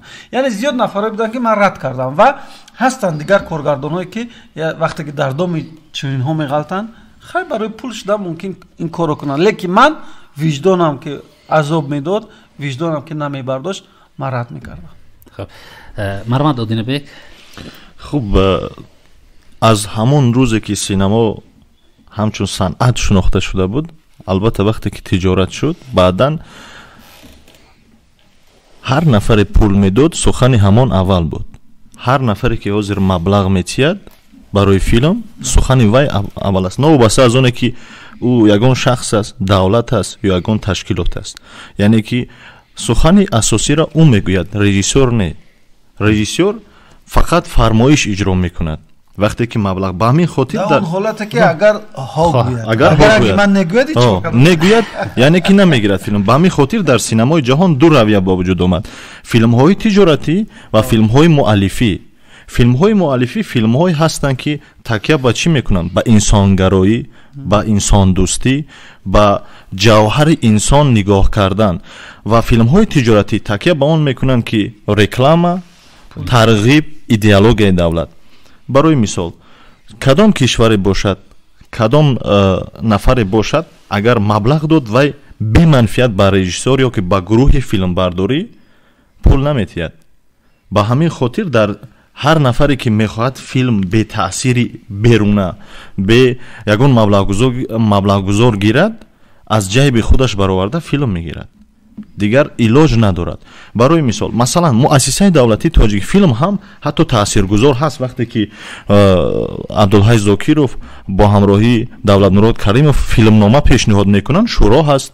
он ҷо муайян мекунад мегӯяд ин саҳнаро бардоред ин гуфтугӯра хат занед инаш мумкин ҳаст инаш мумкин нест яъне бубинед як муассисаи давлатӣ ва чаро чунки ин муассиса равона шудааст филмҳояш ба тарбияи насли ҷомеа ба ватандӯстӣ ба инсонгароӣ ва дар ӯ дохил рекламаро роҳ наметиҳад агар рекламаро роҳ диҳад бояд мувофиқа кунад бо худи муассиса бо худи коргардон ва ин дар доираи шартнома сурат мегирад яъне барои шумо таъсир мегузошт таъсир мегузорад бе маблағ ҳар нафаре мегӯям ки маблағ медиҳад вай нафари якум аз коргардон ҳам агар вақте розӣ мешавад лекин нафари якум продюсер меистад нафаре ки маблаға овард ва ҳатто продюсер маҷбур мекунад коргардоне ки розӣ шудааст ҳунарманда кадомаша ба нақш гиред дар куҷо чиро монед ва вақте ки коргардон филма таҳия мекунад аввал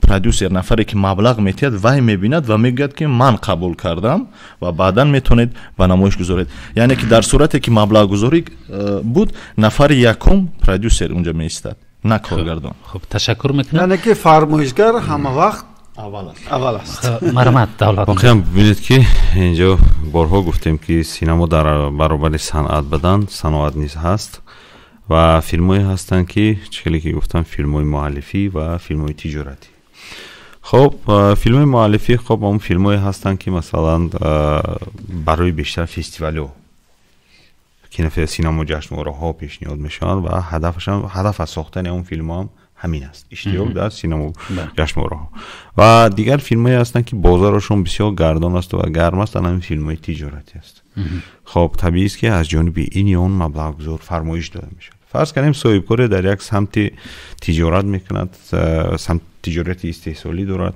ва мехоҳад ки мебинад ки дар доираи як реклама яъне як тарғиб чандон молу маҳсулоташ гӯем бозоргир намешавад илохира бозам онам фаъолияти продюсер аст яъне шахси калидие бо номи продюсер ки масалан мебиёд мегӯяд ки биё ина масалан мегирем дар шакли филм маводите тарғиб мекунем ки дар шакли гӯем ки силсила филмҳои хурд дар шакли силсила филмҳои хурд мешавад ки масалан бинандара ҳадди ақал як ҳафта ду ҳафта тариқи эфири телевизионӣ меқапад ва ё эфири гӯем ки ҳамон ютубӣ меқапад ва бубинед ки вақте ки вай як маблағи ҳангуфт масалан сарф мекунад ҳудуди фарз кардем ки 1 миллион 1.5 миллион сомон табиист ки фармоишгар вай мешавад ва гӯем ки усул дар дасти вай мешавад усул дар дасти маблағгузор мешавад яъне тамоми чи яъне усул дар дасти нағорачӣ мегӯянд яъне ҳамон усулу нағора дар дасти ана маблағгузор мешавад ки дар ин ҳолат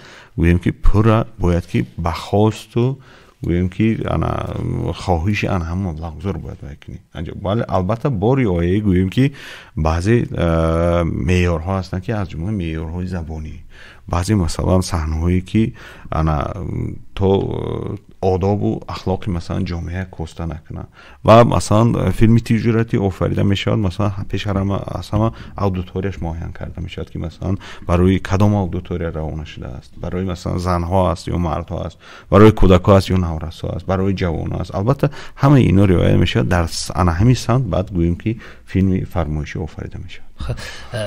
حالا وضعیت فیلم هایی که امروز آفریده میشه در بعضن مورد ها همین چیز دیده میشود که بعضن خب بیننده خودش پیدا نمیکنند. یکی از سبب ها را میشود که همین است که در ما فرمایشگر زیاد هستند.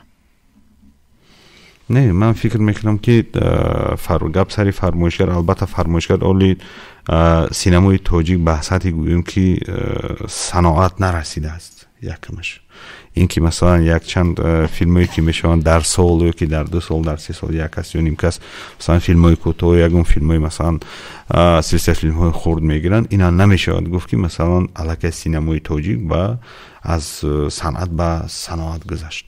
و اینکه مثلا بیننده به ذوق سلیقه بیننده مثلا برخورد ذوق سلیقه بیننده نیست، اینم بازم گویم که اینم از همون مضمون و ماهیت از موضوع فیلم است.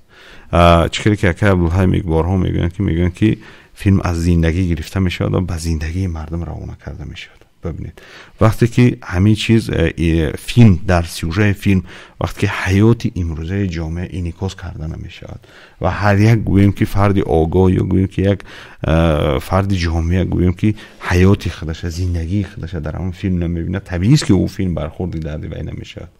و برای این بازم گفتم که شورای بدیعی هست که این شورا تنظیم کننده ان همین ساحه است، نوابسته که مثلا در از مبلغ دولتی از بودجه دولت فیلم گرفته می شود یا که از جانب گوییم که مبلغ گذاری گوییم که معین مبلغ فیلم برداری می شود، در این حالت باید که چی حتما هماهنگ کرده شود. تشکر میکنم. واقعا در بعضن موارد وقتی میگیم که چرا حالا که در داخل بیننده که پیدا نکرد، میگیم که چرا بعضن از فیلم های ما در خارج پیدا نمیکند بیننده، ولی اون میبیند که ایده اون است، ایده خودش است، ولی تکرار شده است در یک کشور دیگر و میخوان که همینه ما تماشا کنیم میگید و دیگه چگونه ما اون ایده دزدی شده در تماشا. در بعضن موارد این چیز دیده میشه که مثلا چند فیلم ها را که خب در داخل کشور ساخته شده، نوار برداری شده، همون ایده همون فیلم دیدیم که در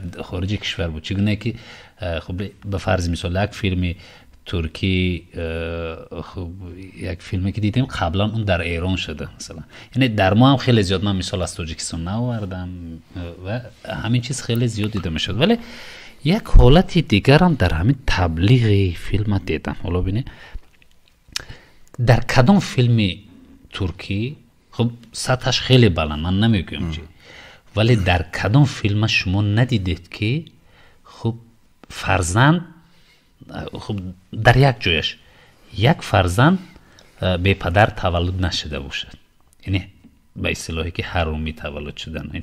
در دلخواه فیلم ترکی که تماشا، درست است که جای تربیتی خیلی زیاد است، ولی یک زنی که خب به شوهر تولد کرده، یعنی خوب جوانی کرده سر با کار غیر مشروع خوب تولد کرده است، انا به سطح قهرمان برآوردن. خب درست است که مثلا هر یک انسان است، ولی تبلیغ همین چیز خیلی زیاد در فیلم های چیز دیده میشه ترکی. من نمیدونم، در یاد ندارم که یگون فیلم ترکی را تماشا کرده باشم همین چیز نباشد. اگر شما توجه کنید فکر میگیرم شما خوبتر و بهتر از من بینید، ولی بینید که همون فرهنگ همون چیز اومد در ما. درست است که این دیگه تاثیر میرساند، اخلاق جامعه با ما بی تاثیر نخواهد موند. خب تشکر میکنم و فکر میکنم که حالا با آدینه بیگ من نوبت میدم که ایشون سوال بدهند. مرمان اینجا بیشتر سخن رفت اطراف سلسله فیلم های یوتیوبی و آنها بیشتر تجارت فیلم در خود دارند. من از عبدالحی زاکیروف از دولت مراد کریف نظرشون پرسیدنی هستم که آیا بودن آنها که عین حال در سینمای تاجیک فیلم نیست، ما این چیزا باید قائل شویم، فیلم نیست، بودن آنها در فضای ما ضرور است یا منفعت آور است که یک نفر، یک شخص یا یک инсоне бубинад ки як филм тоҷикҳо ҳам ба қавле филм мегиранд яъне будани ҳамун силсилафилмҳоро зарур мешуморед ба ҷои оне ки силсилафилмҳои туркӣ ё ки умуман дигар кишварҳоро мо рад мекунем аммо ки ҳолон аз сифати ҳирфаӣ аз сифати сифат онҳо хубтар аз инҳо меистанд шумо чӣ назар доред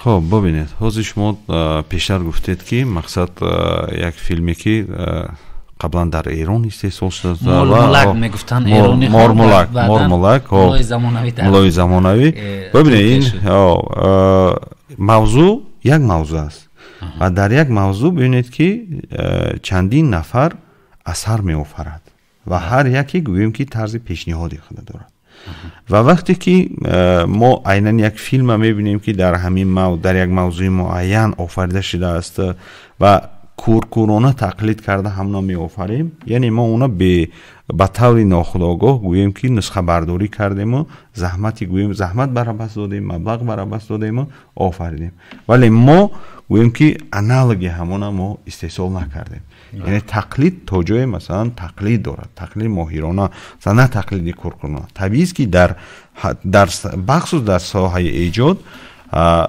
зиндагии худаш аввалан гӯем ки тақлид аст бо шеваи тақлид инсон худашро меёбад инсон худашро месозад баъдан гӯем ки сабку услуби худашро меёбӣ масалан нафаре ки нав даст ба кор мешавад қалам ба даст мегирад барои суфта шудани қаламаш аввал аз сабки ини он нависанда аз сабки ини он журналист аз сабки ини он сценарионавист хуб тақлид мекунад баъдан дар натиҷае гӯем ки обтоб ёфтан сайқал яъне рушд кардани маҳораташ баъдан сабку услуби худашро баён мекунад ва агар нафаре ам ки воқеан талош кунад ки то дар ҳамин соҳа муваффақ шавад вай аллакай гӯем ки сабку услуби худашро баён мекунад ин ки масалан набек ҳозир гуфтанд ки масалан дар фазои маҷозӣ масалан дар ютуб каналҳо гӯем вебсериалҳо ба вуҷуд рӯи навор омаданд хуб фазо ки холӣ аст пас бояд чизе рӯи навор ояд модоме ки масалан инам гӯем як падидаи нав аст дар синамои дар соҳаи синамо ки масалан вебсериалҳо ба вуҷуд меоянд ва имрӯз ки масалан як гурӯҳи моя як нафари оно ҳирфавӣ нестанд оно масалан ба қавли русо любительскиянд ки масалан даст ба ҳамин кор задиянд онам масалан то оне ки масалан фазо холӣ аст ва ҳамин фазоро пур мекунанд ва аз як тараф гӯем ки як маблағи муайянам ба даст мебиёрад пеши ин роҳа гирифта намешавад як нафаре ҳаст дар хати алоқа биёед пайваст кунем баъдан абдулҳай мешунед алло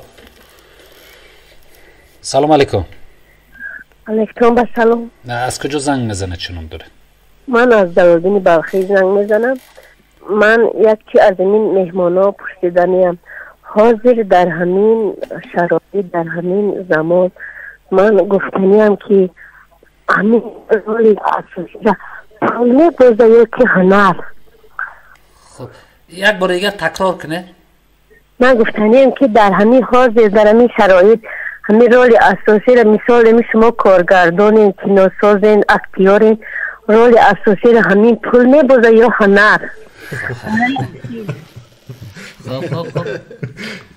саволе аст ки ҳамеша метиҳанд бале ташаккур мекунам саломат бошад модарҷон аз ҷуноҳи дурдасти ҷалолиддин ин фикр мекунам ки бо ҳам тавъаманд яъне ки бе ҳамдигар буда наметавонанд ҳам филму ҳам ҳунар яъне ки инам бибинед ки вақте ки пул ҳасту ва инҷам ҳунарам нақши худро агар бозад хеле хуб мешавад ва гӯем ки пул ҳасту баъд яъне ки ба он корҳои ғайри сифат даст бизанем инам хуб нест агар ки ҳарду баробар мешуд хуб мешуд ташаккур мекунам шоир мегӯяд ки гар ба дил завқе надорӣ синаҷунбонӣ чӣ суд хоб вақте ки маблағ бошад гӯем ки ҳунар дар назди вай оҷиз бошад дар назди пул пас фикр мекунам ки кор самаранок намеояд дуруст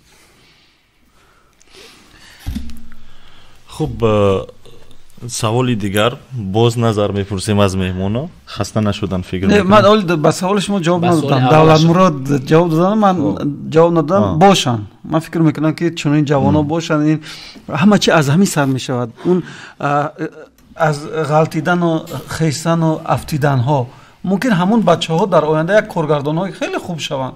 барои чӣ мо бояд онҳоро мегӯем ки не шумо ҳуқуқ надоред, бояд ин хеле сериалҳоро шумо яъне ки таҳия бикунед. бигзор кардан гирад. ман тарафдори онҳо ҳастам.